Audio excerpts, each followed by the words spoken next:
5 astuces pour développer ta motivation et ta discipline. J'ai identifié plusieurs hacks que je vais te partager, que j'ai expérimentés. Évidemment, je te les donne, tu les testes et tu prends ce que tu as à prendre et partage-nous en commentaire si tu en as d'autres, qu'on puisse se motiver ensemble. La première des choses que j'ai fait pour développer cette discipline, c'est, je pense, la plus importante, c'est le fait de définir clairement mon pourquoi. Pourquoi je fais les choses. Et je pense que c'est un concept que tu as déjà dû entendre plusieurs fois dans le développement personnel. Et c'est vraiment d'aller connecter au plus profond de ton pourquoi. C'est pas juste pourquoi je fais ça, et pourquoi c'est important pour moi. Et tu vas vraiment creuser comme ça, derrière, pourquoi c'est important pour moi de faire ça, pourquoi, et pourquoi, et pourquoi, et pourquoi. Et tu y vas jusqu'à aller toucher une corde sensible. Et cette corde sensible, généralement, elle va toucher des valeurs qui sont hautes chez toi. Par exemple, là actuellement, je le fais en direct, mais j'ai pas du tout réfléchi à ça. Je prépare une course de 20 km. Je dois aller courir je me suis fixé l'objectif d'aller courir 3 fois par semaine pour m'entraîner pour cette course. Et des fois, évidemment, j'ai pas envie d'y aller.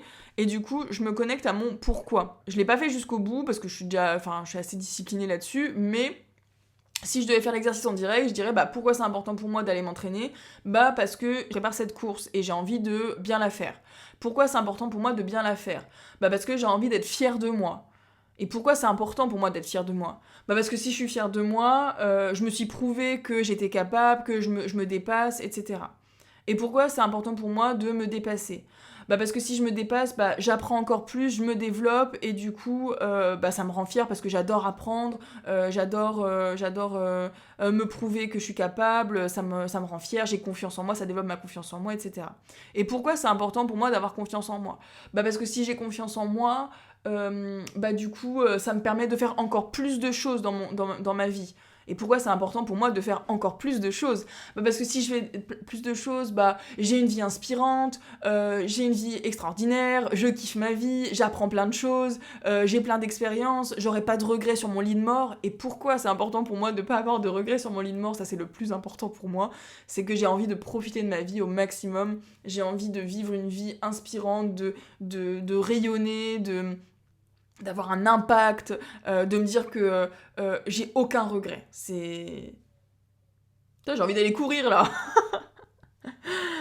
Voilà, bon, j'ai été un peu, je l'ai fait un peu vite, mais du coup c'est quelque chose que tu peux faire de ton côté. C'est si t'as un objectif et que tu procrastines dessus ou que t'as un peu du mal, te connecter à ton pourquoi. Et en fait, normalement, en te connectant à ton pourquoi, si tu vas jusqu'au bout et que tu touches la corde sensible, normalement t'as quand même vu que ça touche des valeurs hautes qui sont importantes pour toi, t'as quand même la motivation de te connecter à cette motivation pour y aller.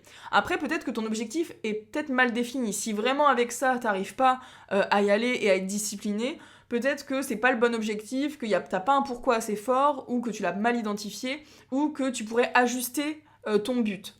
Donc, voilà, c'est un exercice déjà que tu peux faire, le pourquoi. Ça te donnera en tout cas des informations sur si tu es dans la bonne direction ou si tu peux l'ajuster, etc. Première chose, le pourquoi. Pourquoi tu fais les choses, pourquoi c'est important pour toi et d'aller vraiment au bout. Deuxième chose, c'est le fait de ne pas me laisser d'option B. Ça, je le répéterai souvent, mais je l'ai vraiment remarqué, quand tu te mets une option B, ton cerveau il va vers cette option parce que c'est la simplicité et c'est le raccourci qu'il a l'habitude de faire. Si je me dis oh c'est pas grave, c'est pas vraiment grave si je vais pas courir, évidemment que mon cerveau va me dire ouais, j'ai la flemme, j'ai pas envie d'aller courir, ça demande un effort d'aller courir. Donc du coup si je me laisse cette option B, j'y vais pas. Donc du coup ne pas me laisser d'option B, c'est clair, c'est net, j'ai qu'une seule option, c'est d'y aller. Mon plan d'action c'est d'y aller 3 fois par semaine. Je vais prendre tout au long de cette vidéo, je vais prendre l'exemple de Marseille-Cassis que je prépare et de mon entraînement de 3 fois par semaine. J'y vais 3 fois par semaine, j'ai pas d'autre option. C'est tout, j'y vais. Et là, par exemple, pour refaire encore, pour accentuer cette option B, quand j'ai commencé à courir, quand j'étais très débutante, quand je courais, je me disais toujours, bon, au pire, si je suis fatiguée, je m'arrête. Et du coup, au début, je m'arrêtais très souvent. Les premières séances, je faisais même pas 5 bornes, je marchais la moitié du temps, mais c'est pas grave, parce que ça faisait partie du processus. Mais maintenant, j'ai évolué dans les entraînements et maintenant cette option-là n'existe plus dans ma tête. Je n'ai plus l'option de si je suis fatiguée, je marche. Non, là je cours, à partir du moment où je m'engage dans ma course, je cours jusqu'au bout.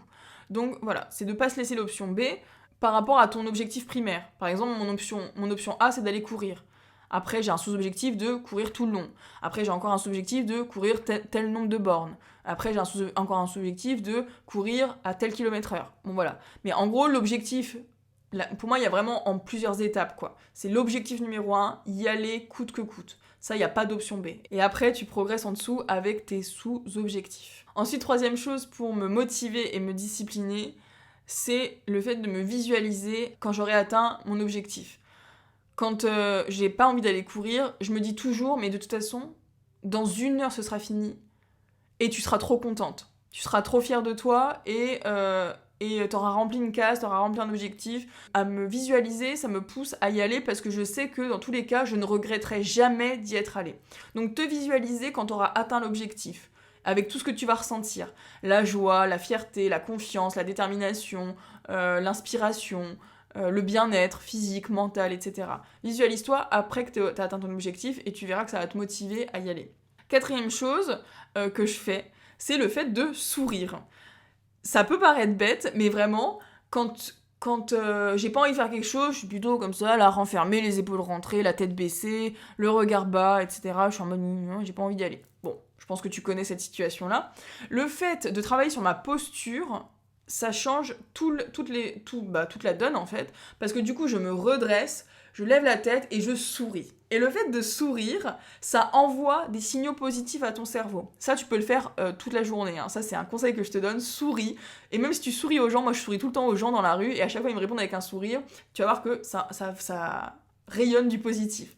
Si tu souris, ça envoie des signaux positifs à ton cerveau. Et ça te met déjà dans une autre énergie. Ça te met dans une énergie de, voilà, j'y vais, je suis positive, j'y vais. Et pareil, des fois, quand je cours, je sens que je suis fatiguée et je le sens sur ma posture, c'est marrant, je regarde vers le bas, j'ai les épaules rentrées et justement, je me force à dire non, j'ouvre la cage thoracique, j'ouvre les épaules, je lève la tête et je cours et vraiment, dans la foulée, je sens la différence. Donc, travaille sur ta posture, souris et connecte-toi à ce que tu dois faire. Si t'es un peu démotivé ou que t'as pas trop envie, tu te connectes à ce que tu dois faire, tu souris en visualisant, en ayant atteint le truc, l'option B, etc., le pourquoi tu fais les choses, et tu vas voir que ça va vraiment te motiver à y aller. Et dernière chose que je fais, pour la course, mais même pour autre chose, je sais que moi, la musique me motive énormément, et je me suis créé des ancrages auditifs en fonction de ce que j'ai envie de faire. Pour courir, j'ai des musiques pour courir qui vont me motiver. Je vais les mettre avant. Quand je me prépare, quand je mets mes chaussures, mon legging, etc., je mets la musique de motivation. Et en fait, je me rappelle que quand je cours, j'ai cette musique-là, donc ça me connecte au moment où je cours, donc du coup, ça me motive et ça me donne envie d'y aller. Tu te mets un bon Eminem, Lose Yourself ou Till I Collapse, ça j'adore. Tu te mets ça dans les oreilles, t'as envie d'aller courir à 28 km/h. Est-ce que tu y arriveras? Je ne sais pas, moi je n'y arrive pas, mais j'ai envie en tout cas. Et du coup, la musique, ancrage auditif à fond. Quand j'ai besoin d'être concentrée, pareil, je mets une musique un peu plus douce, des musiques genre type Lofi, je crois que ça s'appelle, sur YouTube. Lofi musique.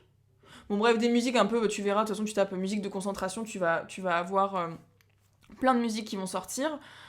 Si j'ai besoin de célébrer, d'être dans la joie, j'ai mes musiques aussi, ça c'est mes musiques préférées. Donc crée-toi des ancrages auditifs avec des musiques. Si t'es plutôt sensible à la musique, moi je sais que la musique c'est vraiment très important pour moi, donc voilà. Mais en tout cas ça peut que te mettre dans une bonne énergie si ça te connecte à des émotions qui vont t'aider à remplir tes objectifs. Voilà pour les 5 actions que je mets en place pour me motiver et aller dans mes objectifs. Premièrement, je définis mon pourquoi, super important, c'est la base. Deuxièmement, je me laisse pas d'option B. Troisièmement, je me visualise quand j'ai atteint l'objectif avec toutes les émotions que je ressens. Quatrièmement, je souris, je travaille sur ma posture. Et cinquièmement, je mets de la musique.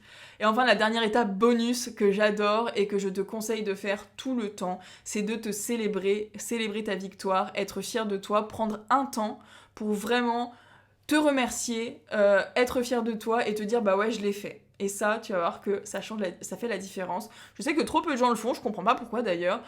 Quand mes clients viennent et qu'ils me disent oui, j'ai fait ça, je dis ah mais super, vous l'avez célébré? Bah non. Mais comment ça, bah non? Enfin, félicitations, félicitez-vous.